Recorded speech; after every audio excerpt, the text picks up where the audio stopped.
I talked about inconsistencies and errors a little bit. A lot of people get tripped up on some of this stuff, so I'm just going to go over a couple of them, and I think it gives you an idea of how this kind of works.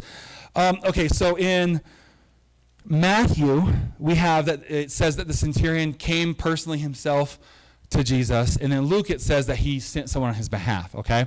That one's just easy, so they go, yeah, they don't agree. Therefore, if we get one thing wrong, by the way, no one else has to be 100% perfect. I'm just going to throw that out there. It's only the Bible they try to say has to be 100% perfect, and if they can prove one thing wrong, then we have to throw it all out. Nothing else is judged to that level.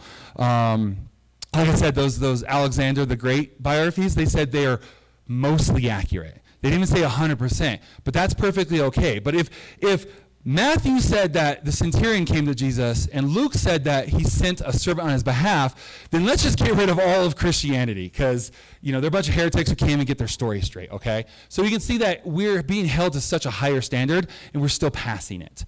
And when I say we, I mean the Bible and God. It's like we're like his kids, so we get to take credit, oh, my dad can beat your dad up. Like you have nothing to do with that. But I'm going to say we anyways because it makes me feel good. So that one's easy to explain by back then in their culture. I mean, this is still now even. Like if you send someone on your behalf, that was considered that you did it.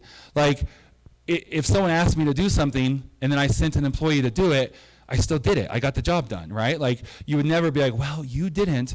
The only time that ever becomes an issue is sometimes with parents and kids. It's like, well, I specifically wanted you to go do this and not get your little brother to do it for you. Other than that, we understand as a society that, if I send someone on my behalf to speak for me, look at the president. He gives a speech. He didn't write it.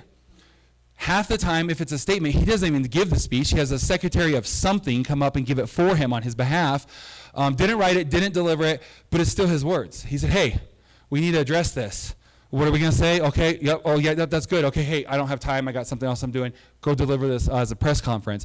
We don't have any problem with that.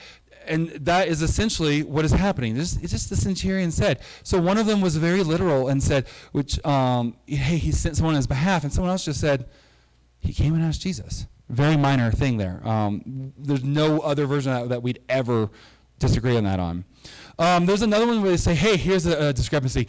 One book says Jesus was walking into Jerusalem. Another says he was walking out of Jerusalem. That's a conflict. Therefore, nothing can be, I just don't understand why. Even if that was, why would that? But anyways, that's the standard we have to uphold.